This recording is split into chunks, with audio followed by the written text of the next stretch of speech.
Welcome to a Creative Approach podcast. I'm your host, Karen Poirier Brode. Today, I'm going to tell my travel story. While not everyone can travel across the world, I do believe that travel makes life richer and inspires your creativity if you take every opportunity to explore as far and as often as time and your pocketbook allow. Please visit the Facebook page of A Creative Approach podcast and the Patreon page at the podcast website www.acreativeapproachpodcast.com for photos from today's story. At the website, you'll be able to access show notes from today's episode and our past programs. Visit the resource page at the website for links to products I use and love that can add to your creative approach. I also want to take this opportunity to thank my Patreon members for their support. And now my story.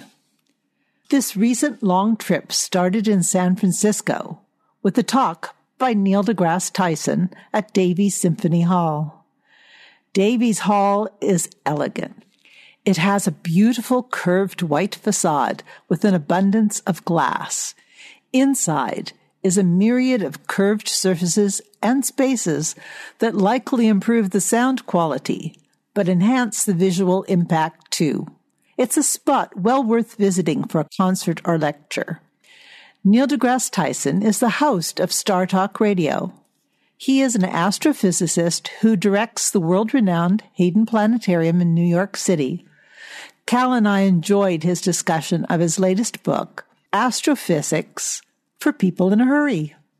He gave audience members autographed copies of the book, too. I sent one copy to my geeky niece in Canada. She and I are both science nuts. Cal and I enjoyed deGrasse Tyson's humorous take and very informative lecture on the subject. Science can be a lot of fun. We found a good deal on a night at the legendary Mark Hopkins at the top of Nob Hill. The little touches of old-time elegance, from the monogrammed elevator carpet, the brass, and all the moldings, so unlike the stark plain walls of contemporary hotel hallways, were charming. The pièce de résistance is the top-floor bar, top of the mark, with its large windows and view of the city. A word of caution, if you're a lightweight imbiber like I am. The Maker's Mark Mai Tai packs a punch. At least Cal finds me amusing when I'm tipsy. The next day, we had some time to explore and have lunch, so off to Chinatown. It's always bustling and colorful and fascinating. We found the RG Lounge on Kearny open and had a yummy meal. Since our next stop was the airport and we had a long journey ahead, a good meal seemed like a wise preparation. We took an overnight flight. I was fortunate to occupy an aisle seat in a row in the middle bank of the plane, with no other passengers in those 5 seats. I could stretch out and nap during the flight, which was not super comfy, but better than sitting up the entire journey. I have a neck spine problem, and being able to change positions is always welcome. The airline food that flight was tolerable. The staff was amiable and helpful. United gets a lot of bad press recently. As long flights to Europe go, not bad. We were happy United customers. We got to London and Ubered to the Houston Hilton just across from the British Medical Association and the Greek Revival-style St Pancras Church.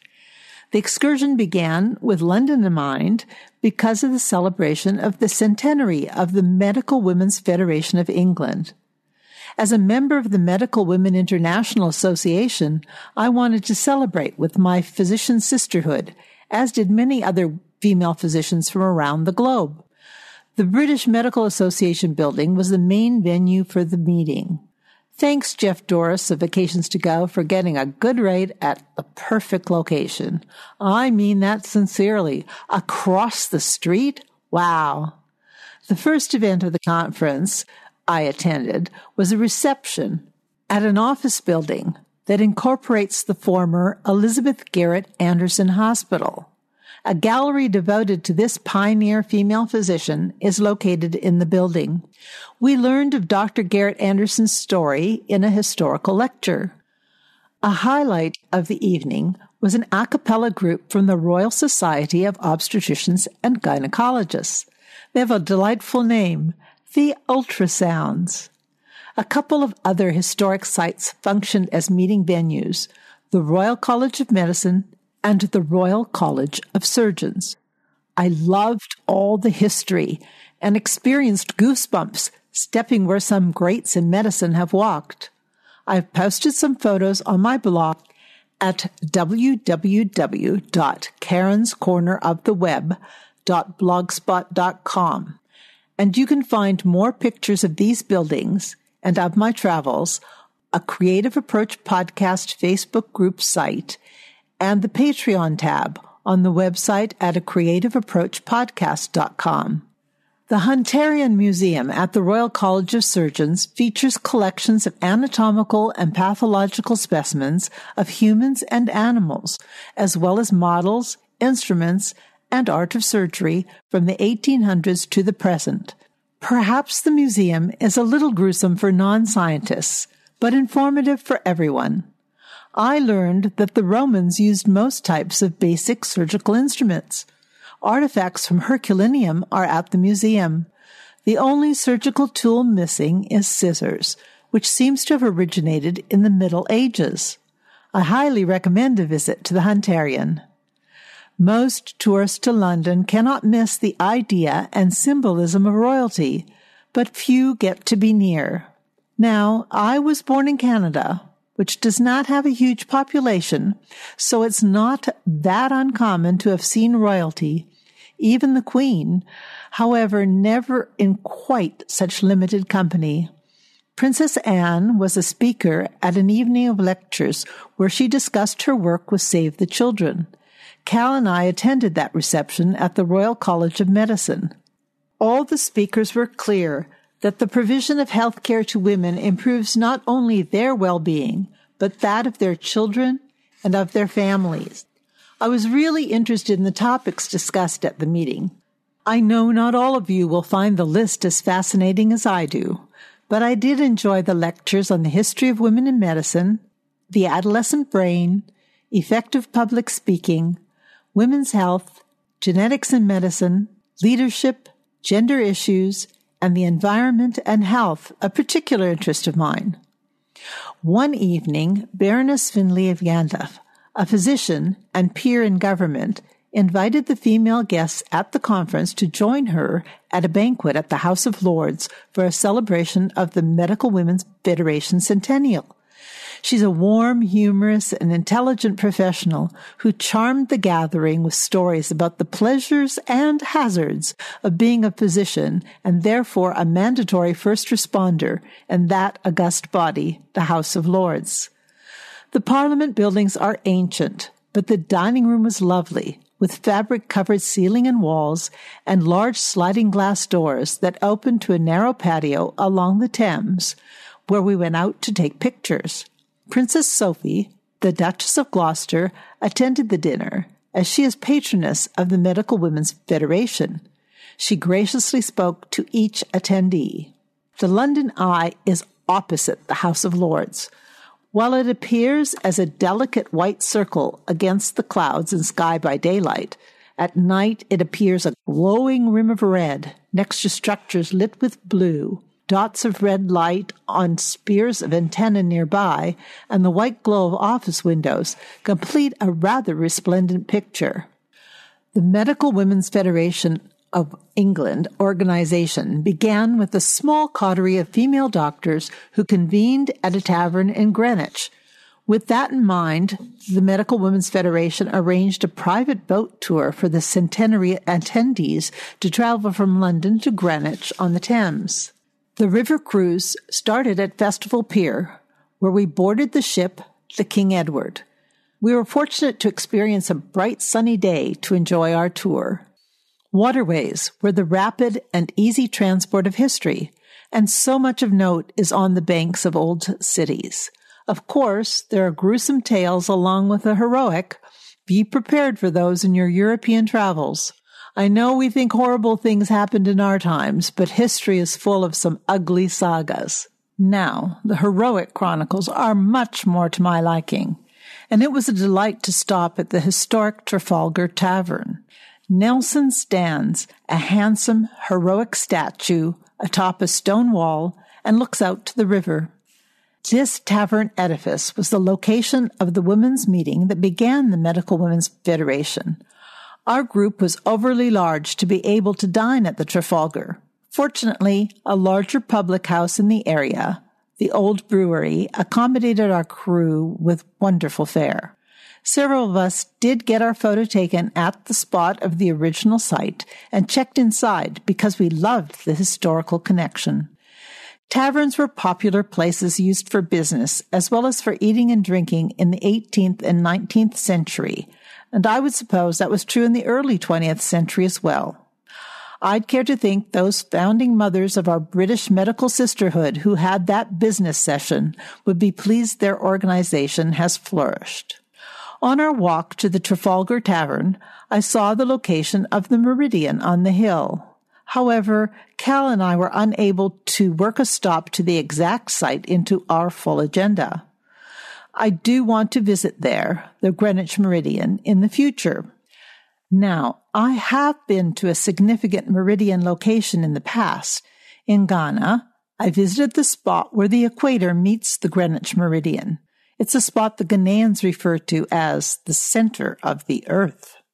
After our meal, we reboarded the King Edward and cruised back to the center of London. The night view of the Thames features beautifully lit buildings, though the most spectacular light show I've described earlier. Great scenery and good fellowship made it a memorable excursion and an excellent end to the conference event. Cal and I did manage some independent sightseeing in our stay in London. Immediately after the conference was Mother's Day, and Cal treated me to the London Eye. It's a tourist attraction I can unequivocally recommend. The pods of the eye are spacious with excellent visibility. It's comfortable with plenty of viewing room and moves slowly. Those with vertigo have little to worry. Cal and I had missed it on our last trip to London. So glad we went this time. We completed that afternoon at the British Museum, a collection of great wonders, like those controversial Elgin marbles. None of our family tires visiting there. Well, that's not strictly true. Emotionally, the collection is fascinating, but physically, for our spine, feet, and legs, it's fatiguing.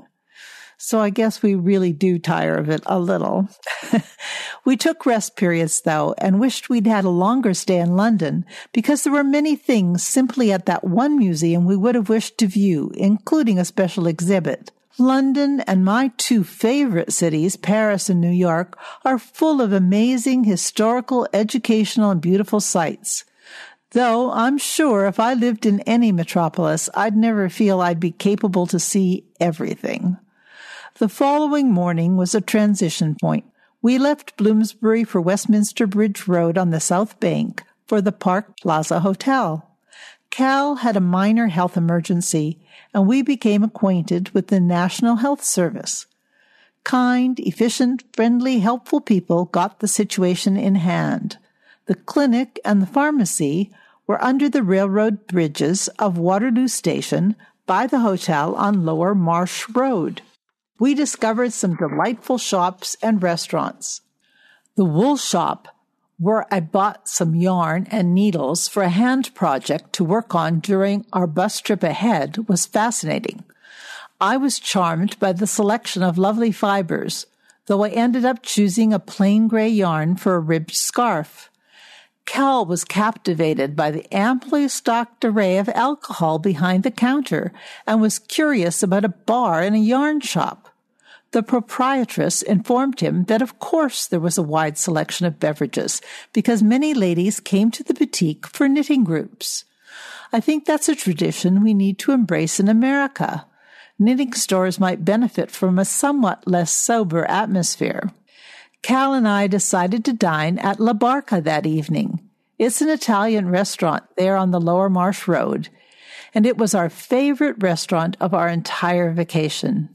It's old school Italian, ship-themed, attentive staff, delicious food. My mouth is watering as I look back to my photos of the wonderful buttery ravioli I ate there. After dinner, coffee came with biscotti and chocolates. It truly was perfect. The notorious London rain did finally arrive that night, but we experienced a pleasant break in the weather on our way to and from the hotel and had the experience of life's theater as we watched during our meal passers-by caught in the downpour. I'm going to end the narration here as I think it's a good stopping point. I'll plan on more of the tale of our grand tour of the British Isles and Ireland in a future installment. I hope you're inspired to add travel to the creative approaches to the story of your life. Please follow on Facebook and our website and join a Creative Approach Podcast Facebook group where you can share comments about the show. Join us next time for more stories from our guests and for future installments of our travels. Best wishes on your creative approach to life.